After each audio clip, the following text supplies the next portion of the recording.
سامعین سے گزارش کی جاتی ہے کہ ہمارے سارے چینلز ایلیکونٹ ادب ایکسٹراز، سوارڈ آف حق چینل اور اتحاد الانصار چینل میں جن آڈیو بکس اور سیریز کو مکمل کیا جا چکا ہے، ان سب کا مطالعہ ہمارے پلے لسٹ سیکشن سے کریں اور ان آڈیو بکس اور سیریز کو آپ اپنے دوست و احباب میں شیئر کرتے رہیں، اور ہمارے سوشل میڈیا پلیٹ فارمز کے لنکس ڈسکرپشن میں دیے گئے ہیں، ہمیں سبسکرائب اور فالو ضرور کریں۔ جزاک اللہ۔ بسم اللہ الرحمن الرحیم۔ ابلیکا، صدیوں کے سکوت میں لپٹی ایک حسین داستان۔ مصنف اسلم راہی MA۔ ایپیسوڈ 131۔ یونان کے حالات سناتے ہوئے ابلیکا یوناف اور بیوسا سے کہہ رہی تھی، سنو میرے ساتھیوں، یونان میں ایک ریاست مقدونیہ ہے۔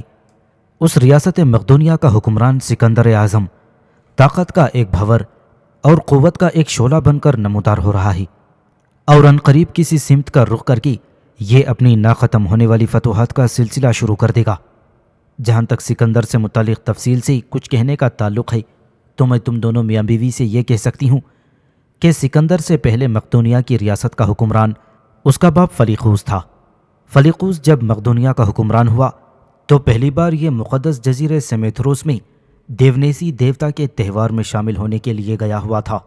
تہوار کے موقع پر جب شعلوں کی لہراتی ہوئی روشنی میں دیونیسی دیوتا کے مندر کی پجارنیں رقص کر رہی تھیں تو اس نے اپنے لیے ایک پجارن کو پسند کیا۔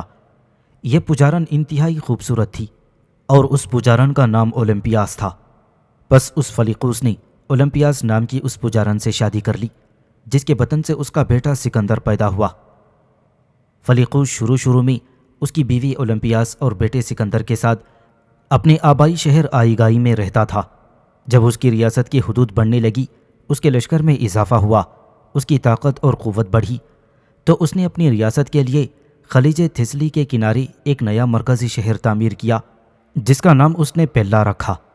اور اس شہر کی تعمیر کے موقع پر فلیقوس نے اپنے لوگوں کو مخاطب کرتے ہوئے کہا تھا کہ اگر سمندر کے اندر دور دراز سفر کرنے کے لیے ہمارے پاس جہاز نہیں ہیں تو کیا ہوا، میں اپنے مرکزی شہر کو کوہستانی سلسلے سے اٹھا کر خلیج تھیسلی کے کنارے لے آیا ہوں تاکہ ہم سمندر سے مستفید ہو سکیں۔ پہلا شہر تعمیر کرتے وقت فلیقوس نے یہ بھی اعلان کیا کہ اس شہر کے ارد گرد کوئی فصیل نہ ہوگی۔ یہ چھوٹا سا ایک شہر تھا، تمام مکان اب بھی سنگ خارا کے بنے ہوئے تھے اور ان مکانوں کی وضاقتہ سب سپاہیوں کی بیرکوں جیسی ہے۔ شہر کے اندر باغات بھی ہیں، وسیع بازاروں کی جگہ اس میں چکر کاٹتی بڑی بڑی گلیاں ہیں جس میں جا بجا زینے بنے ہوئے ہیں تاکہ لوگ اوپر نیچے جا سکیں۔ اس شہر کو چونکہ پہاڑ کے دامن میں تعمیر کیا گیا تھا، لہٰذا شہر کے اندر قدم بقدم نشیب و فراز تھے، لیکن فلیقوس کے بیٹے سکندر کو یہ شہر ہرگز پسند نہیں تھا۔ وہ سمجھتا تھا کہ اس شہر میں بار بار کبھی نشیب اور کبھی اونچائی کی طرف جانا پڑتا ہے، لہٰذا اس شہر کو اپنے نشیب و فراز کی وجہ سے سکندر اپنے لیے ایک قید خانہ اور زندان سمجھا کرتا تھا۔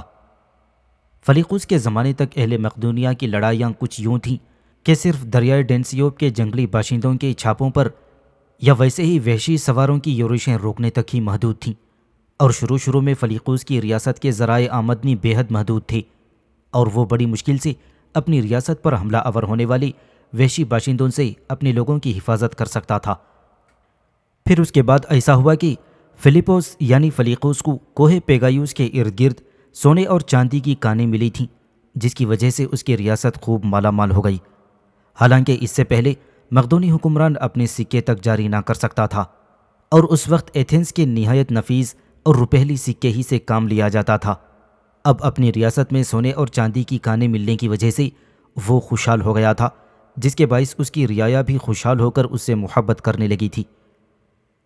اب فلیقوس مر چکا ہے، اس کی جگہ اس کا بیٹا سکندر مقدونیہ کا حکمران ہے۔ سکندر نے اپنی عسکری طاقت میں بے پناہ اضافہ کر لیا ہے۔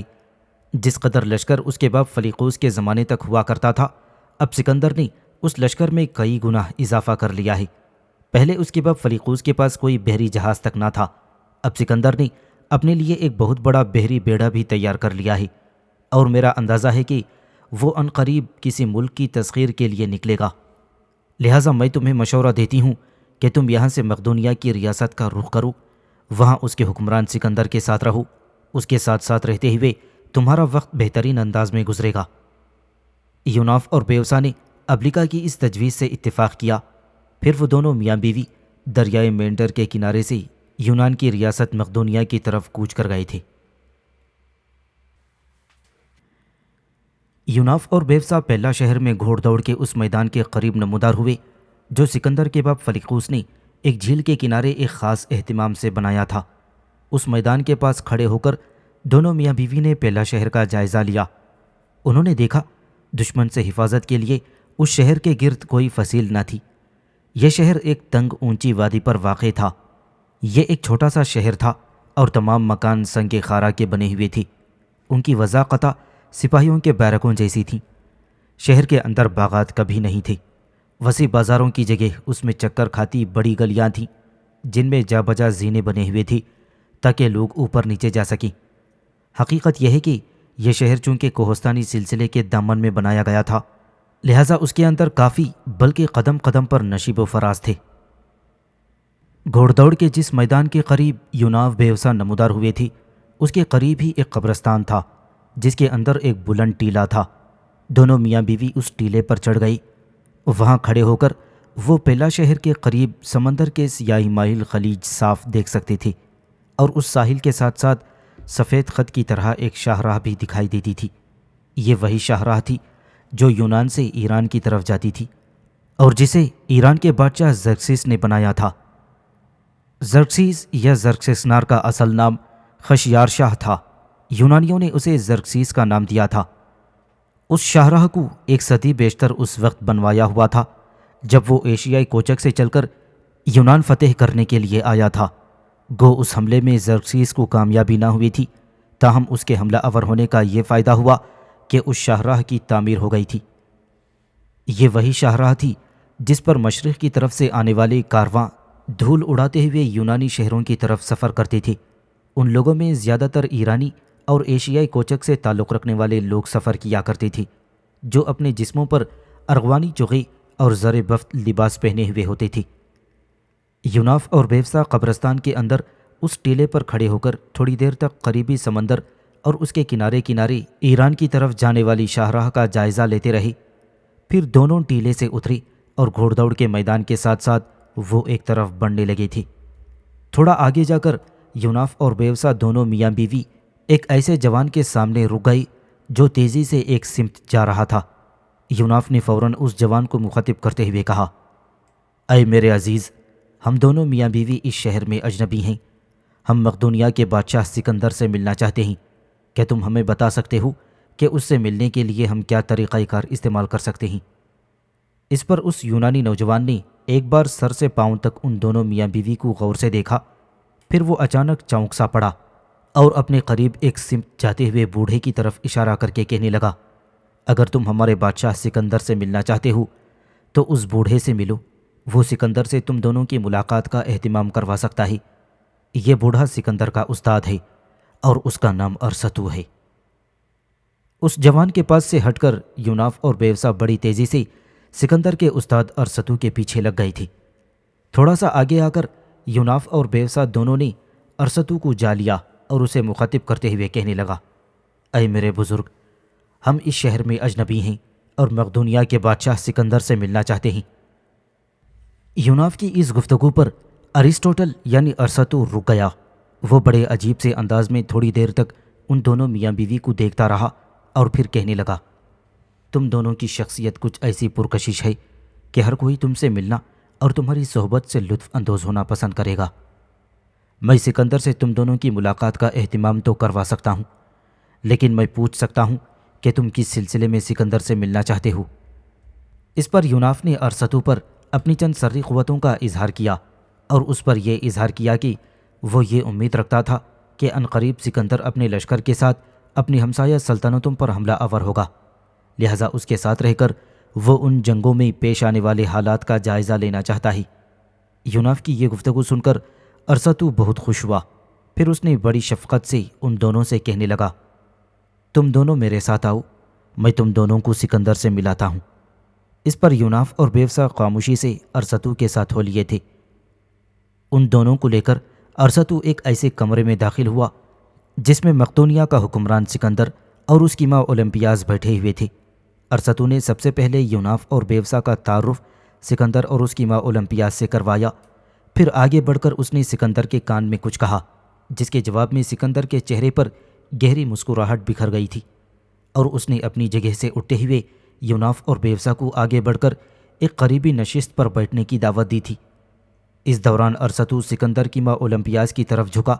اس کے کان میں بھی اس نے یوناف اور بیوسا سے متعلق کچھ کہا، جسے سن کر اولمپیاز کے حسین چہرے پر گہری مسکراہٹ بکھر گئی تھی۔ اپنی جگہ سے وہ اٹھی، آگے بڑھ کر اس نے نشست پر بیٹھی ہوئی بیوسا کو اپنے ساتھ لپٹا لیا۔ اس کے بعد اس نے یوناف کا شانہ تھپ تھپاتے ہوئے کہا، تم دونوں میاں بیوی کوئی فکر نہ کرو، تمہاری حیثیت مقدونیہ میں ایک معزز مہمان کی سی ہوگی، اور جب بھی میرا بیٹا مقدونیہ سے باہر کسی جنگ پر روانہ ہوگا تو تم دونوں میاں بیوی مشیر کی حیثیت سے اس کے ساتھ رہا کرو گی۔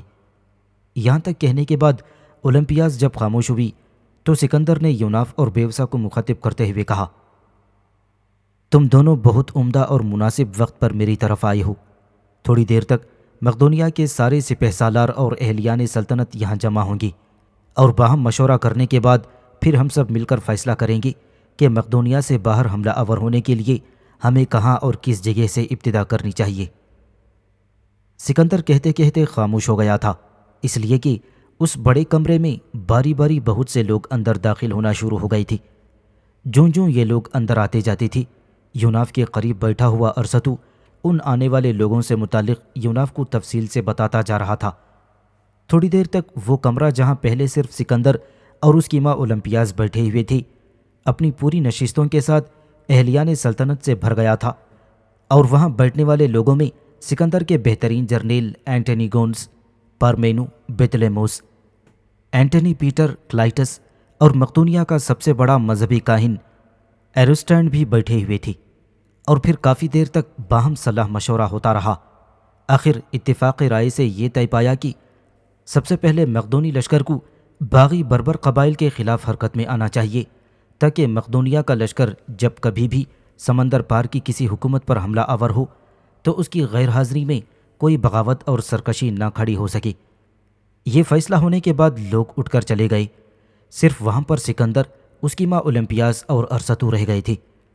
ارسطو یوناف کو مخاطب کر کے کہنے لگا، سنو یوناف، سکندر کے مشیر کی حیثیت سے اس کے ساتھ کام کرنے کے لیے تمہارا اور تمہارے ساتھ تمہاری بیوی کا بھی تقرر ہو چکا ہے، اور جیسا کہ تم مجھے اپنے متعلق بتا چکے ہو، اس کی روشنی میں میں یہ سمجھتا ہوں کہ تم نے ایک زمانے کے ساتھ ساتھ دنیا کے بہت بڑے حصے کو دیکھ رکھا ہے۔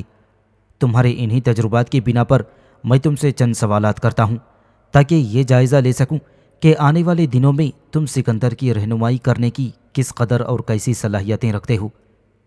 ارسطو کی اس گفتگو پر یوناف نے عجیب سی نظروں سے اس کی طرف دیکھا اور پھر کہنے لگا، اے بزرگ ارسطو، پوچھو تم مجھ سے کیا پوچھنا چاہتے ہو۔ اس پر ارسطو پھر بولا اور پوچھنے لگا، سنو میرے عزیز یوناف، یونان کا عظیم اور صاحب تکریم فلسفی جس کا نام افلاطون تھا اور جو ہم سے پہلے گزر چکا ہے، اس کا عقیدہ تھا کہ دنیا میں اب تک جس قدر علوم رائج ہیں ان کا ارتقاء اور ان کی بڑھوتی مغرب سے مشرق کی طرف ہوئی ہے۔ اس کا خیال تھا کہ سمندر کے اس حصے میں جس کا نام اٹلانٹک ہے، اس سمندر میں دور جا کر کچھ جزیرے ملتے ہیں جنہیں افسانوی انداز میں مبارک جزیرے کہہ کر پکارا جاتا ہے۔ یونان میں کچھ لوگ ان جزیروں کو سمندر کے گمشدہ جزیرے بھی کہہ کر پکارتے ہیں۔ پس افلاطون کا خیال بلکہ اس کا یہ عقیدہ تھا کہ علم اور فلسفے کی ابتدا انہی مغربی جزیروں سے ہوئی تھی، اور پھر اب آہستہ آہستہ اپنی ارتقائی منازل طے کرتا ہوا مشرق کی طرف پھیلتا چلا گیا۔ تمہارا اس معاملے میں کیا خیال ہے؟ کیا رائج الوقت علوم مغرب سے مشرق کی طرف پھیلے یا مشرق سے مغرب کی طرف؟ ارسطو کی یہ بات غور سے سننے کے بعد یوناف نے تھوڑی دیر تک خاموش رہ کر کچھ جائزہ لیا، پھر وہ بولا اور کہنے لگا، سنو بزرگ ارسطو، میں یونانی فلسفی افلاطون کے اس عقیدے اور خیالات سے اتفاق نہیں کرتا، بلکہ میں تو اس کے اس عقیدے کی نفی کرتا ہوں۔ اس کائنات کے اندر گھومتے ہوئے جہاں تک میں جان اور سمجھ چکا ہوں، ان سمندروں کے اندر کوئی ایسے جزیرے نہیں جہاں سے انسانی علوم کی ابتدا ہوئی ہو، بلکہ اس کائنات میں جس قدر دینی یا فلسفیانہ علوم رائج ہیں ان سب کی ابتدا مشرق سے ہوئی تھی، اور پھر مشرق ہی سے یہ علوم مغرب کی طرف پھیلے اور ترقی کی منازل طے کرنے لگے۔ یوناف کا یہ جواب سن کر ارسطو بے حد خوش ہوا، اور اس نے بڑے پیار اور شفقت کے ساتھ یوناف کا شانہ تھپ تھپاتے ہوئے کہا، یقیناً تم نے وہی جواب دیا ہے جس کی میں تمنا کر رہا تھا۔ میں خود بھی افلاطون کے نظریات کی نفی کرتا ہوں، اور میں خود بھی اس نظریے کا قائل ہوں کہ علوم نے مغرب سے مشرق کی طرف نہیں بلکہ مشرق سے مغرب کی طرف اپنے ارتقاء اور اپنے عروج کی منزلیں طے کی ہیں۔ یہاں تک کہنے کے بعد ارسطو چند لمحوں کے لیے خاموش ہو گیا، پھر دوبارہ بولا، سنو یوناف، اپنا دوسرا سوال کرنے سے پہلے میں اس سوال سے متعلق تمہیں پہلے کچھ ضروری معلومات فراہم کر دوں، اور میرا اپنا اور ذاتی خیال یہ ہے کہ اس وقت جو یونان میں فلسفہ جاری اور ساری ہے اس میں انجماد کی کیفیت پیدا ہو چکی ہے، اس لیے کہ اقدار زندگی کی تحقیق و تلاش میں یہ فلسفہ حقائق سے بہت دور نکل جاتا ہے۔ ہم سے پہلے سقراط نے ٹھوس سوالات کے ذریعے اس فلسفے کا رخ عقل مجرد سے پھیرا تھا۔ اس کے زمانے تک بہت سے یونانی فلسفی ماضی کی چھان بین میں لگے رہتے تھے، اور وہ اس فکر میں رہتے تھے کہ کائنات کی تخلیق کیوں کر ہوئی، آسمانی قوتوں کی فطرت و طبیعت کیا ہے۔ سقراط نے انسانی زندگی کی ابتدا پر غور و بحث سے انکار کر دیا اور بتایا کہ سوچنا یہ چاہیے کہ اس سے کام کیوں کر لیا جائے گا۔ اس کا یہ عقیدہ تھا کہ بقائے عالم کا مقصد معلوم ہونا چاہیے، یہ جاننے کی کیا ضرورت ہے کہ بقا کا سرچشمہ کیا ہے۔ اس ایک مقصد کی تلاش و جستجو کا یہ نتیجہ نکلا کہ اسے خودکشی کرنا پڑی تھی۔ سقراط کے اس فلسفے کو سامنے رکھتے ہوئے میں بذات خود جس نتیجے پر پہنچا ہوں وہ یہ ہے کہ روح کائنات کا راز معلوم ہو یا نہ ہو، لیکن انسانی ارتقاء کی تو پیمائش کی جا سکتی ہے، اور اس کا رخ جس طرح چاہیں پھیرا جا سکتا ہے، جس طرح ہم حیوانوں کا رخ پھیر سکتے ہیں اور حیوانوں کی سرگزشت مرتب کر سکتے ہیں۔ اس لیے صرف انسان ہی نہیں بلکہ قومیں بھی ایک حالات سے ارتقاء پذیر ہوئیں، اور وہ مسلسل بدلتی ہوئی کچھ اور ہی بن رہی ہیں۔ اس عمل تغیر کو ناپا اور اپنی مرضی کے مطابق چلایا جا سکتا ہے، لہٰذا میرے اپنے نظریات یہ ہیں کہ یہ عمل ارتقاء پذیر وجود کی خاطر جاری ہیں، اور اگر میرے اس فلسفے کو درست اور صحیح تسلیم کر لیا جائے تو پھر یہ خیال درست ہے کہ انسانوں کو پہلے سے طے شدہ تقدیر کے خوف سے نجات دلائی جا سکتی ہے، بشرطے کہ میرے فلسفے کو سمجھ کر اس پر عمل کیا جائے۔ ارسطو جب خاموش ہوا تو یوناف کہنے لگا، سنو بزرگ ارسطو، تمہاری اس ساری گفتگو میں دو سوال اٹھ کر سامنے آتے ہیں۔ پہلا سوال روح سے متعلق ہے اور دوسرا سوال ارتقاء انسانیت سے متعلق۔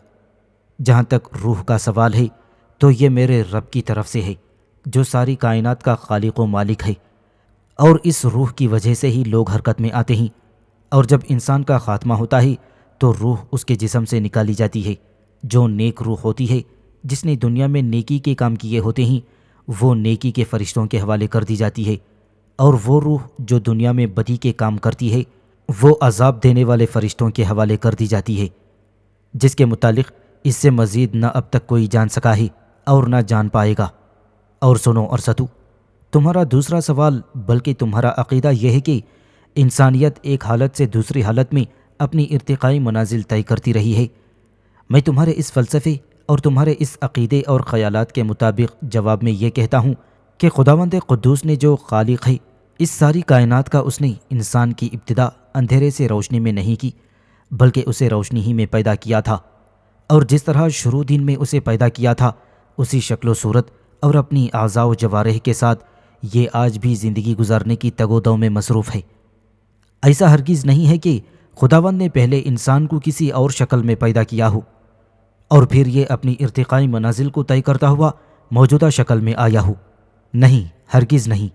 جس شکل میں اب انسان ہے اس شکل میں خداوند قدوس نے اس انسان کو پیدا کیا تھا، اور پیدائش کے ساتھ ہی اس کے سامنے دو راستوں کا تعین کر دیا تھا، اور اسے بتا دیا تھا کہ ایک راستہ بدی کا ہے جس کی طرف شیطان تمہیں بلائے گا، اور دوسرا راستہ نیکی کا ہے جس کی طرف تمہیں ہمارے پیارے نبی اور رسول بلائیں گے، جو وقتاً فوقتاً ہم تمہاری بہتری اور بھلائی کے لیے بھیجتے رہیں گے۔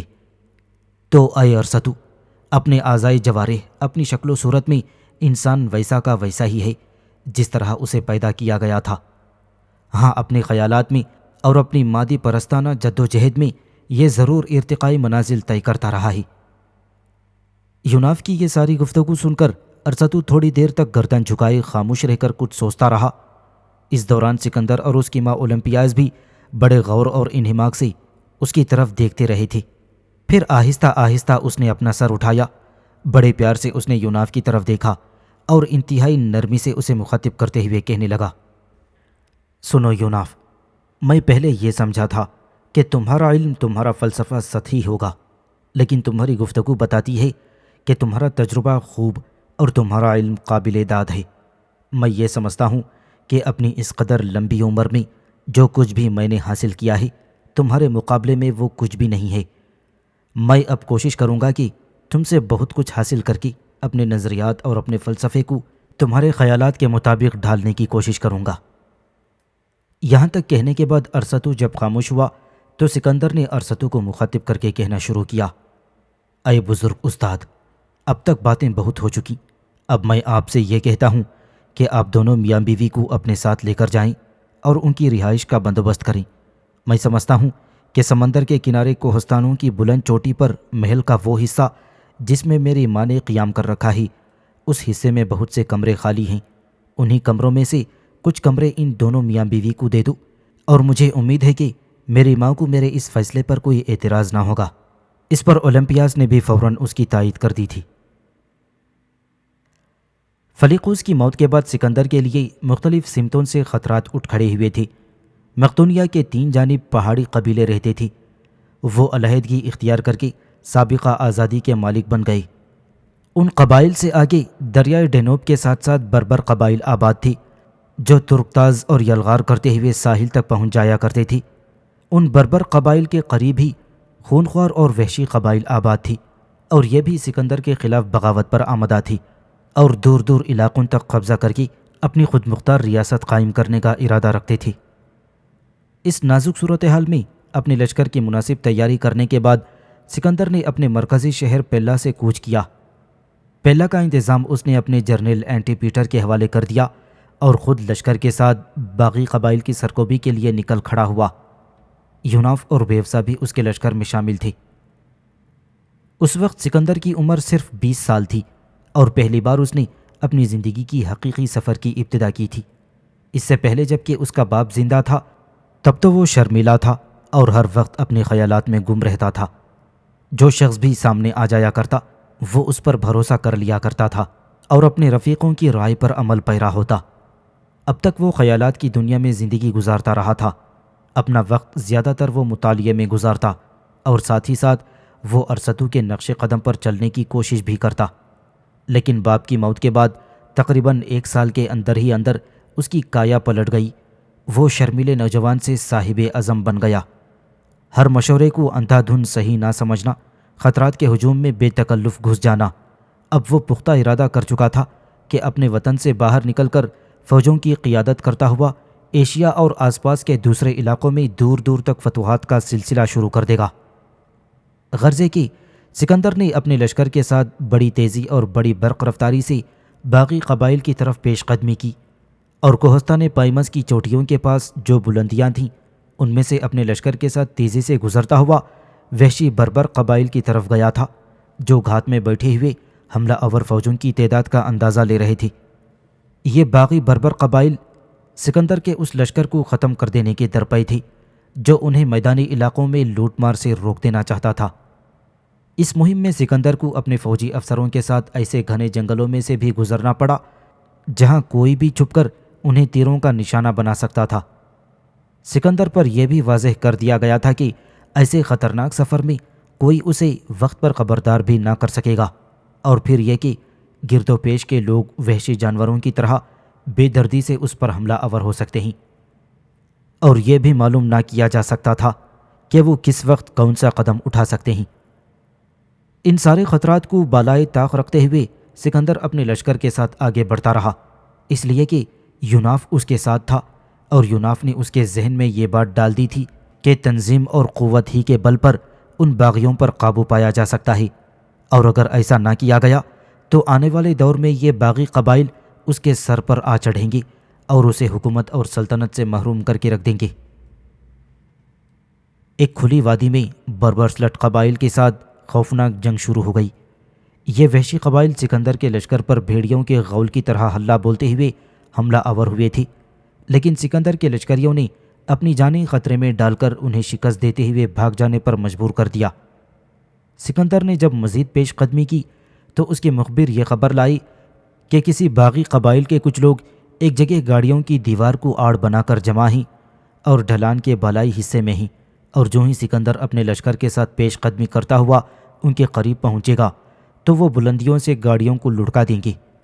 یہ خبر سن کر تھوڑی دیر تک سکندر خاموش رہا، پھر اس نے اپنے پہلو میں گھوڑے پر سوار یوناف کی طرف دیکھتے ہوئے پوچھا، اے میرے دوست، میرے مشیر، ان حالات میں تم مجھے کیا مشورہ دیتے ہو؟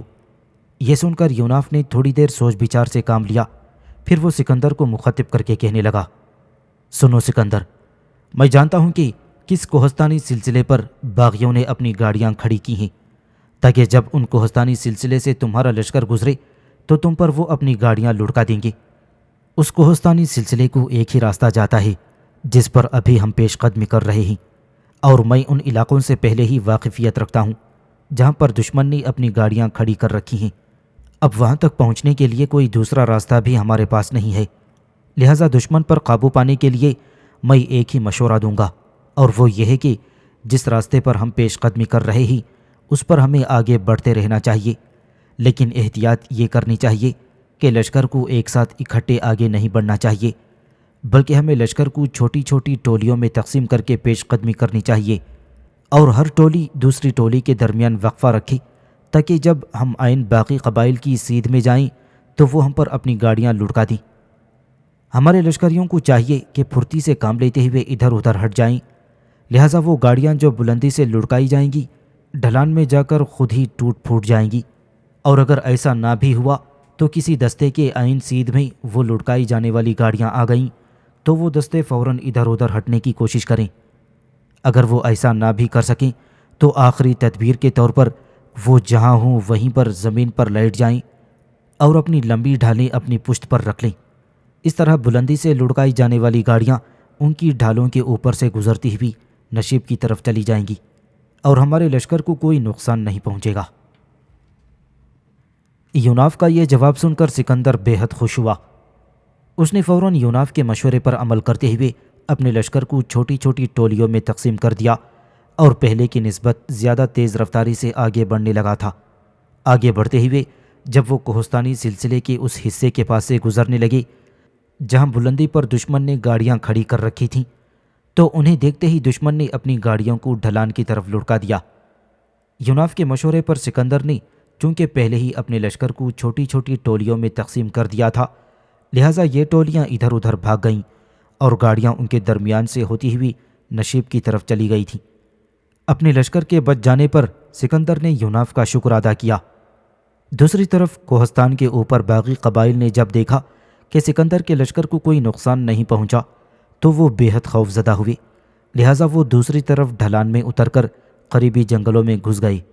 انہیں یقین ہو گیا تھا کہ سکندر اب انہیں زندہ نہیں چھوڑے گا۔ دشمن کے یوں بھاگنے پر سکندر نے بھی اپنے لشکر کو اس کوہستانی سلسلے پر چڑھنے کا حکم دیا۔ پھر وہ دوسری طرف گھنے جنگل میں گھس کر باغی قبائل کا تعاقب کرنے لگا تھا۔ باغی قبائل کو جب یہ خبر ہوئی کہ سکندر نے اپنے لشکر کے ساتھ کوہستانی سلسلے کو عبور کر لیا ہے اور ان کے پیچھے پیچھے وہ بھی جنگل میں داخل ہو کر ان کا تعاقب کرنا چاہتا ہے، تو وہ بے حد خوف زدہ ہوئے اور جنگل کے اندر اپنے گھوڑوں کو اندھا دھند بھگاتے ہوئے وہ دریائے ڈینوب کی طرف بڑی تیزی سے بڑھے تھے۔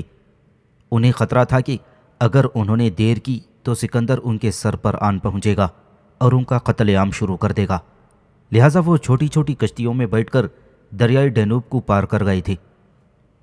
سکندر بھی اپنے لشکر کے ساتھ باغی قبائل کا تعاقب کرتے ہوئے دریائے ڈینوب کے کنارے جب پہنچا تو اس نے دیکھا کہ دریا میں صرف چند بازنطینی جہاز نظر آئے۔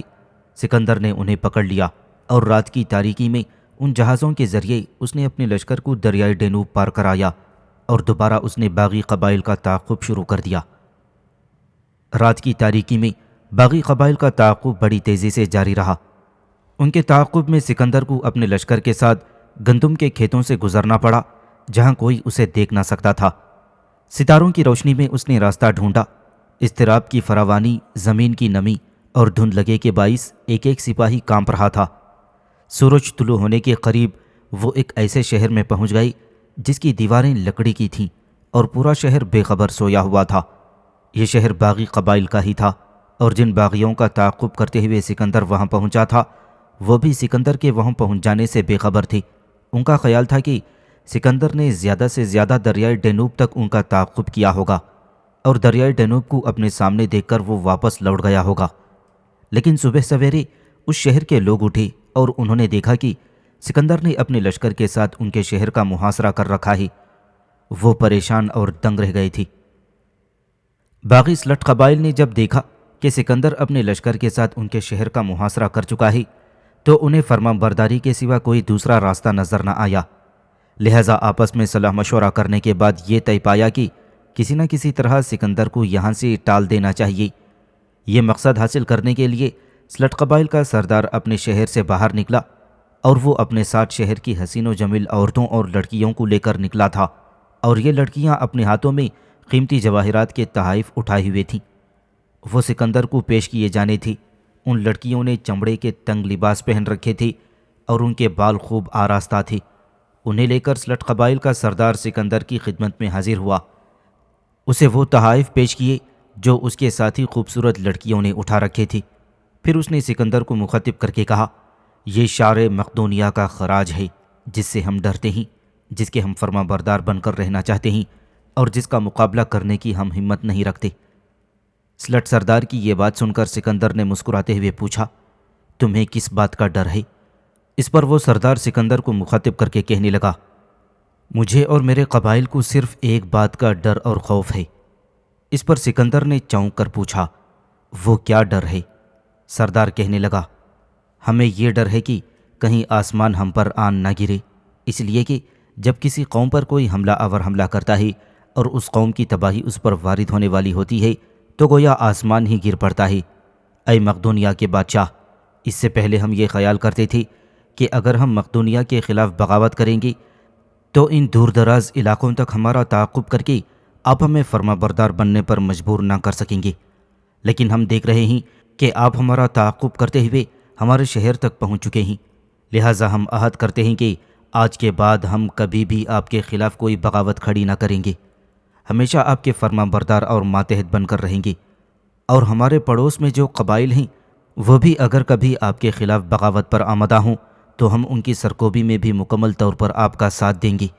مجھے امید ہے کہ میری اس یقین دہانی پر آپ شہر پر حملہ آور ہو کر اس کی تباہی کا باعث نہیں بنیں گے۔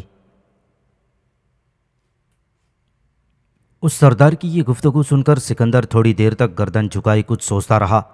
پھر اس نے سلٹ سردار اور اس کے ساتھ آنے والی لڑکیوں کو ایک طرف بٹھا دیا تھا۔ خود اس نے اپنے سارے جرنیلوں کو جمع کیا اور ان سے سوال کیا کہ تم سب میری اور سلٹ سردار کی گفتگو سن چکے ہو، اب بتاؤ ہمیں ان قبائل کے خلاف کیا فیصلہ کرنا چاہیے۔ اس پر سب سے پہلے سکندر کا سردار ہارمینو بولا اور کہنے لگا، ہمیں اس سردار کی گفتگو پر اعتماد اور بھروسہ نہیں کرنا چاہیے۔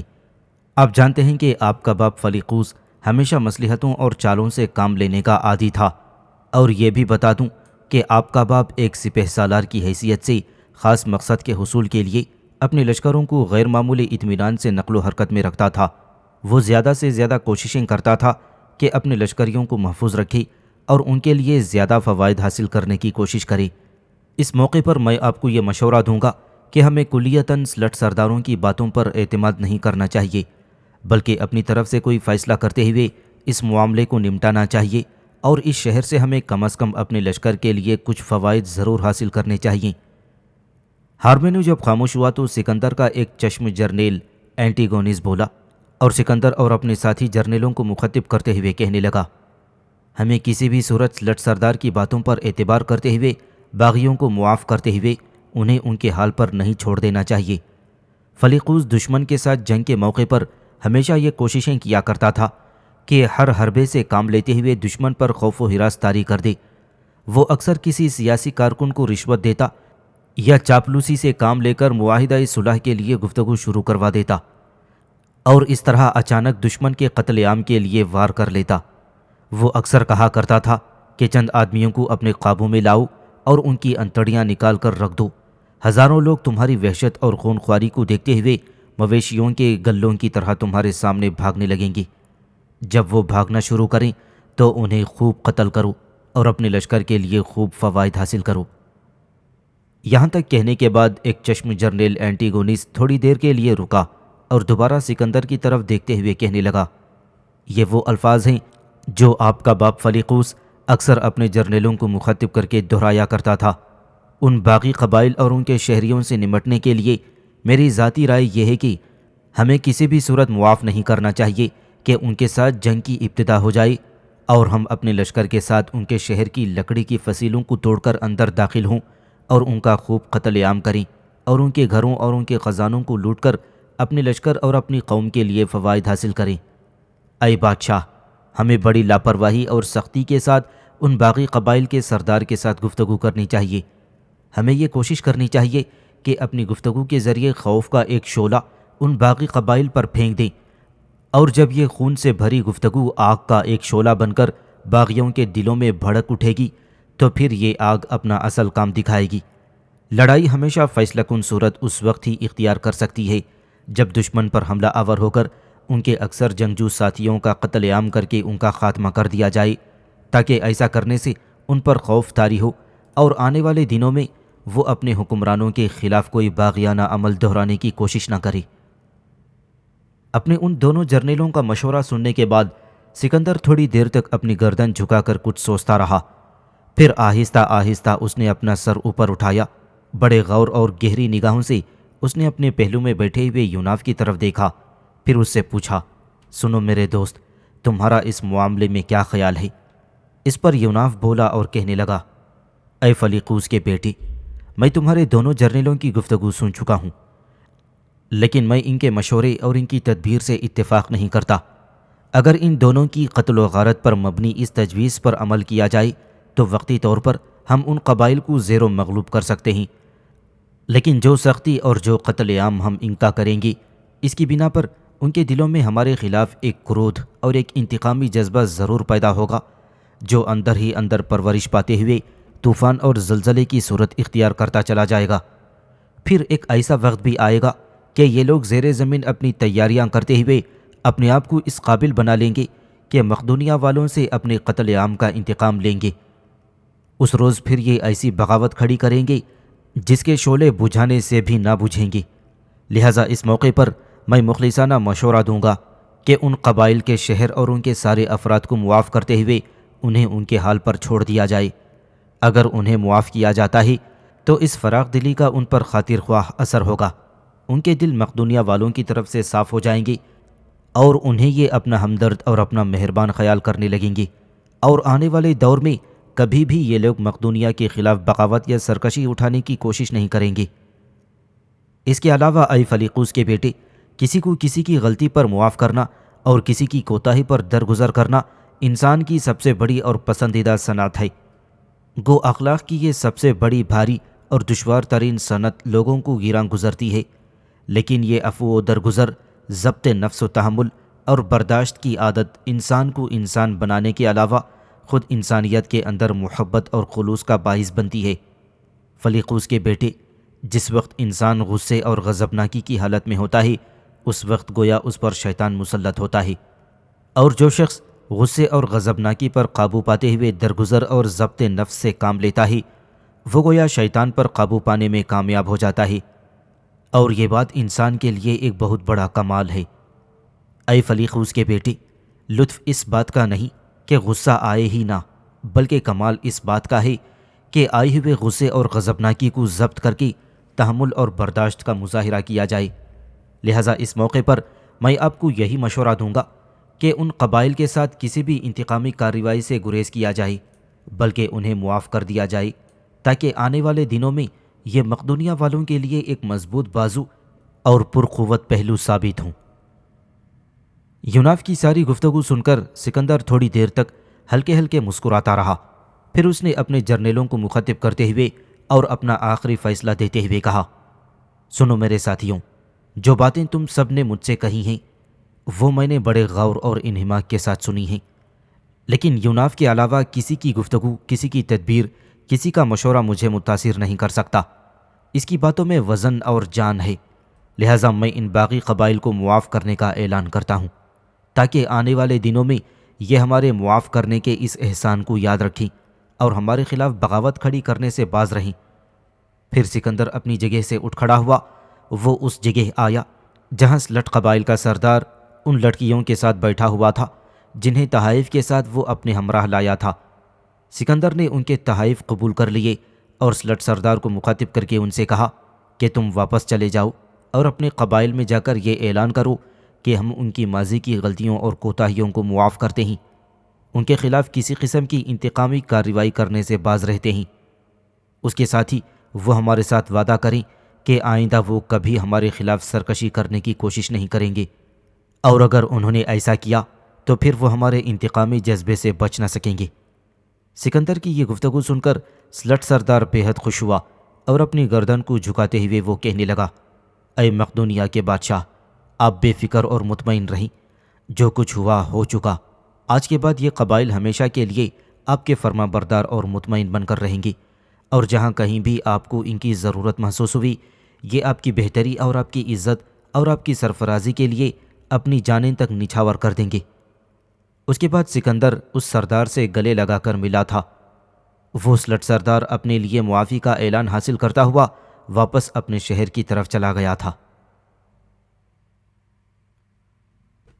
سکندر کا ارادہ تھا کہ اپنے لشکر کو ایک دن وہاں سستانے کا موقع فراہم کرے گا، اس کے بعد وہ واپس اپنے مرکزی شہر پیلا کا رخ کرے گا، لہٰذا اس نے اپنے لشکر کو وہاں پڑاؤ کرنے کا حکم دے دیا۔ یہ پڑاؤ کرنے کے تھوڑی ہی دیر بعد مقدونیہ کے مرکزی شہر پیلا سے ایک قاصد اس پڑاؤ میں داخل ہوا، اور جب اس قاصد کو سکندر کے سامنے پیش کیا گیا تو سکندر اسے دیکھتے ہی کسی قدر فکر مند ہوا، اور پھر اس نے اپنی اس فکر مندی میں اس قاصد کو مخاطب کرتے ہوئے پوچھا، تم ہمارے لیے ہمارے مرکزی شہر سے کیسی خبر لے کر آئے ہو؟ اس پر آنے والا وہ قاصد کسی قدر متفکر انداز میں بولا اور کہنے لگا، اے بادشاہ، میں یہ بری خبر لے کر آیا ہوں کہ ہمارے سرحدی شہر ایتھنز میں بغاوت ہو چکی ہے۔ وہاں کے لوگ آپ کے باپ کی موت کے بعد ہی سے بغاوت اور سرکشی کرنے کی تیاریاں کرنے لگے تھے، لیکن جب آپ ان باغی قبائل کا تعاقب کرتے ہوئے دریائے ڈینوب کی ان وادیوں کی طرف آئے تھے تو ایتھنز ہی نہیں بلکہ ہمارے کئی دوسرے شہروں میں بھی کچھ لوگوں نے یہ خبر پھیلا دی کہ سکندر ڈینوب کی وادیوں کے جنگل میں مارا گیا ہے، اور اس خبر نے تازیانے کا کام کیا، لہٰذا ایتھنز شہر والوں نے بغاوت کر دی۔ آپ جانتے ہیں کہ آپ کے باپ فلیقوس نے ایتھنز شہر کے قلعے میں مقدونیہ کے سپاہیوں پر مشتمل ایک لشکر متعین کیا تھا۔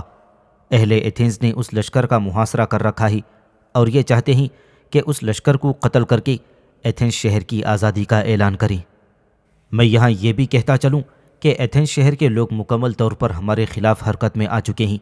ان کے خطیبوں نے شہر کو اپنا مرکز بنا لیا ہے، اور وہ اپنے خطبوں کے ذریعے سے شہریوں کو اکسا رہے ہیں اور کہہ رہے ہیں کہ اپنی خود مختاری اور آزادی کے لیے اٹھ کھڑے ہوں اور ایتھنز کے لشکر میں بھرتی ہو جاؤ۔ اے بادشاہ، اگر جلد ہی ایتھنز سے اٹھنے والی اس بغاوت کو فروغ نہ کیا گیا تو خدشہ ہے کہ اس بغاوت اور سرکشی کے شعلے دوسرے شہروں میں بھی پھیل جائیں گی، اور مقدونیہ کے سپاہیوں پر مشتمل جو لشکر محصور ہے اس کا بھی خاتمہ ہو کر رہ جائے گا، اور یہ ہمارے لیے ایک بہت بڑا اور ناقابل برداشت نقصان ہوگا۔ یہاں تک کہنے کے بعد قاصد جب خاموش ہو گیا تو سکندر نے اپنے قریب بیٹھے ہوئے یوناف کی طرف توصیفی انداز میں دیکھتے ہوئے کہا، سنو یوناف، تم نے مجھے بہترین مشورہ دے کر مصیبتوں کی دلدل میں پھنسنے سے بچا لیا ہے۔ اگر میں اپنے جرنیلوں کی تدبیر پر عمل کرتا تو ابھی تک میں ان باغی قبائل کے ساتھ الجھ گیا ہوتا اور مجھے تھیبیس کی طرف جلد کوچ کرنا نصیب نہ ہوتا، لیکن تمہارے مشورے پر عمل کرتے ہوئے میں نے ایک بہترین قدم اٹھایا ہے۔ ان باغی قبائل کو معاف کرنے کے بعد ایک طرح سے ہم نے انہیں اپنے ساتھ ملانے میں کامیاب کر لیا ہے، اور اب میں کسی بھی وقت تھیبیس شہر کی طرف کوچ کر کے وہاں کے باغیوں کی سرکوبی کر سکتا ہوں۔ اس کے ساتھ ہی سکندر اپنی جگہ سے اٹھ کھڑا ہوا، اور اسی وقت اس نے اپنے لشکر کو وہاں سے کوچ کرنے کا حکم دے دیا تھا۔ اس طرح سکندر اپنے لشکر کے ساتھ ڈینوب کی وادیوں سے اپنے سرحدی شہر تھیبیس کی طرف بڑی برق رفتاری سے کوچ کر گیا تھا۔ تھیبیس کی طرف سفر کرتے ہوئے سکندر سینکڑوں میلوں پر مشتمل یہ سفر چند دنوں میں طے کرنے کے بعد تھیبیس شہر کے سامنے نمودار ہوا، اور شہر سے باہر ایک بڑے قبرستان میں اس نے اپنے لشکر کو خیمہ زن ہونے کا حکم دیا۔ یونانی روایت کے مطابق قبرستان میں خیمہ زن ہونے کا یہ مطلب تھا کہ لشکر شہر پر حملہ آور نہیں ہونا چاہتا، بلکہ وہ شہر کے باغیوں کے ساتھ صلح اور رواداری کا مظاہرہ کرنا چاہتا ہے۔ قبرستان میں خیمہ زن ہونے کے ساتھ ہی سکندر نے اپنے لشکریوں کو آرام کرنے اور سستانے کا موقع فراہم کیا، اور خود اس نے شہر کے سرکردہ لوگوں کی طرف قاصد بھیجوائی اور انہیں یہ تجویز پیش کی کہ وہ شہر میں جو مقدونی لشکر محصور ہے اسے شہر سے باہر آنے دیں، اور پھر یہ کہ اپنی بغاوت اور سرکشی ترک کر دیں، اور اگر وہ ایسا کریں تو ان پر کوئی ظلم اور کوئی انتقام روا نہ رکھا جائے گا۔ شہر کے باغیوں نے سکندر کی ان تجاویز کو ماننے سے انکار کر دیا، بلکہ جواب میں انہوں نے یہ پیغام دے کر بھیجا کہ سکندر اگر اپنے دو جرنیل پارمینو اور اینٹیگونیس کو یرغمال کے طور پر ان کے حوالے کر دے تو پھر صلح ہو سکتی ہے۔ جواب میں سکندر نے بھی ایسا کرنے سے انکار کر دیا، جس کا مطلب یہ تھا کہ سکندر کے لشکر اور باغیوں کے درمیان جنگ کی ابتدا ہونے والی تھی۔ سکندر کا ایک جرنیل پرڈاکس فصیل توڑنے اور قلعہ بندیوں میں سوراخ کرنے کا انتہائی ماہر اور تجربے کار خیال کیا جاتا تھا۔ سکندر نے اسے مخاطب کر کے پوچھا، تم دیکھتے ہو کہ تھیبیس والوں کے ساتھ جنگ کے سوا اب کوئی راستہ ہمارے سامنے نہیں رہا، تم مجھے یہ بتاؤ کہ شہر کے اندر محصور لشکریوں کو بچانے کے لیے ہم قلعے تک کیسے پہنچ سکتے ہیں؟ پرڈاکس نے جواب دیتے ہوئے کہا، وقت پر جو تدبیر مناسب نظر آئے گی ہم کر لیں گے۔ ویسے میں آپ سے یہ گزارش کرتا ہوں کہ آپ لشکر کا کم از کم تیسرا حصہ میرے حوالے کر دیں، تاکہ میں مناسب وقت پر مناسب جگہ سے شہر کی فصیل پر حملہ آور ہو کر اس قلعے میں پہنچنے میں کامیاب ہو جاؤں گا جس میں ہمارے ساتھی محصور ہیں اور جن کا باغیوں نے محاصرہ کر رکھا ہے۔ سکندر نے اپنے لشکر کا ایک حصہ پرڈاکس کے حوالے کر دیا تھا اور اسے اجازت دے دی کہ وہ فصیل کو توڑنے اور قلعے میں داخل ہونے کے لیے جو بھی تدبیر کرے گا سکندر کو وہ منظور ہوگی۔ اس فیصلے کے تھوڑی دیر بعد ہی سکندر کو یہ اطلاع ملی کہ اس جرنیل پرڈاکس بے اٹیکا کی طرف سے حملہ آور ہوا اور دیوار کے کچھ حصے کو توڑ کر شہر میں داخل ہو گیا ہے۔ یہ خبر سن کر سکندر بے حد خوش ہوا اور اپنے تیر انداز اور نیزہ بردار کو لے کر وہ اس کی مدد کے لیے پہنچا۔ سکندر جب اس جگہ پہنچا جہاں سے اس کا جرنیل دیوار توڑ کر شہر میں داخل ہوا تھا تو اس نے دیکھا وہ لشکر جو پرڈاکس کے تحت کیا گیا تھا شہر میں دور تک جا چکا ہے اور آہستہ آہستہ قلعے کی طرف بڑھ رہا تھا۔ سکندر نے ان کے پیچھے پیچھے فوراً دوسرے دستے بھی شہر میں داخل کر دیے تھے۔ اب تنگ بازاروں میں خونریز جنگ شروع ہوئی، جبکہ سکندر ابھی تک مسلح پیادہ فوج لے کر حملے کے انتظار میں شہر سے باہر ہی اس جگہ کھڑا ہوا تھا جہاں فصیل کا حصہ توڑ دیا گیا تھا۔ سکندر کے جرنیل پارمینو کی رائے یہ تھی کہ لمبے نیزوں والے سپاہی تنگ گلیوں میں جا کر کوئی مفید خدمت انجام نہیں دے سکتی، لہٰذا انہیں بھی شہر سے باہر ہی رکھا گیا تھا۔ اس اثنا میں حملہ کرتے ہوئے پرڈاکس بری طرح زخمی ہو چکا تھا، لہٰذا اسے اٹھا کر شہر سے باہر لے آیا گیا۔ اس کے زخمی ہونے کی وجہ سے سکندر کے لشکر کا وہ حصہ جو شہر میں داخل ہوا تھا اس میں بددلی اور بے یقینی کی کیفیت پیدا ہو گئی، لہٰذا اپنے جرنیل کے زخمی ہونے کی وجہ سے وہ آگے بڑھنے کے بجائے پیچھے ہٹنے لگے تھے۔ شہر کے باغیوں کے لشکر نے جب دیکھا کہ حملہ آور اب پسپا ہونے لگے ہیں تو انہوں نے ٹوٹ کر ان پر حملہ کر دیا۔ اس طرح سکندر کے لشکر کا وہ حصہ جو شہر میں داخل ہوا تھا وہ بھاگتا ہوا باہر آیا، اس جگہ سکندر سے آن ملا جہاں سکندر باقی ماندہ لشکر کے ساتھ شہر کا جائزہ لے رہا تھا۔ تھیبیس کا لشکر جب سکندر کے بھاگتے ہوئے سپاہیوں کا تعاقب کرتے ہوئے شہر سے باہر نکلا تو سکندر نے اپنی پیادہ فوج کو حملہ آور ہونے کا حکم دے دیا۔ لمبے نیزوں والے سپاہیوں کا لشکر ایک سیل ایک سیلاب کی طرح حرکت میں آیا تو اہل تھیبیس کی صفیں ٹوٹ گئیں۔ اب نیزہ برداروں کو پیش قدمی کا حکم ملا تھا، وہ تیزی کے ساتھ آگے بڑھے اور جو کچھ ان کے سامنے آیا اسے وہ سیلاب کی طرح بہاتے ہوئے لے گئے تھے۔ اس طرح وہ بازاروں میں پہنچ گئے جہاں ہر طرف آدمی ہی آدمی نظر آتے تھے۔ دست بدست جنگ شروع ہوئی۔ اب مقدونی فوج کی پیش قدمی کو کوئی روک نہیں سکتا تھا۔ عین اس وقت سکندر کی فوج کا وہ حصہ بھی باہر آ گیا جو پہلے سے تھیبیس شہر میں تھا اور قلعے میں محصور ہو چکا تھا۔ اہل تھیبیس بھاگنے لگے ان میں سے بہت سے لوگ مندروں اور عبادت گاہوں میں پناہ لینے لگے تھے۔ فصیل پر اب کوئی محافظ نہ رہا تھا۔ مقدونیہ کے فوجی دستے بڑی تیزی سے شہر میں داخل ہو کر باغیوں پر ٹوٹ پڑے۔ کوئی زیادہ دیر نہ گزری تھی کہ تھیبیس شہر کے بازار انسانی لاشوں سے اٹ گئے، اور بہت کم لوگ ایسے تھے جو اپنی جانیں بچا کر بھاگ نکلنے میں کامیاب ہو سکے تھے۔ رات کے وقت سکندر کے کچھ سپاہیوں نے شہر کو لوٹتے ہوئے اس کے ایک حصے کو آگ بھی لگا دی۔ دوسرے روز تھیبیس کے کھنڈروں کی دیکھ بھال شروع ہوئی۔ لاشوں کے لیے قبریں کھدوائی گئیں۔ مقتولین 4000 سے کم نہ تھے۔ سکندر شہر سے باہر ایک باغ میں اپنے لشکر کے کچھ حصے کے ساتھ جا بیٹھا، اور وہیں پر اس کے مخبر اسے شہر کے متعلق خبریں فراہم کر رہے تھے۔ اس کے سپاہی شہر میں داخل ہو کر زر و جواہرات اور مال و دولت لوٹنے اور تلاش کرنے میں لگے ہوئے تھے، جبکہ کچھ لشکری گروہ در گروہ قیدیوں کو پکڑ کر اس جگہ لا رہے تھے جہاں سکندر بیٹھا ہوا تھا۔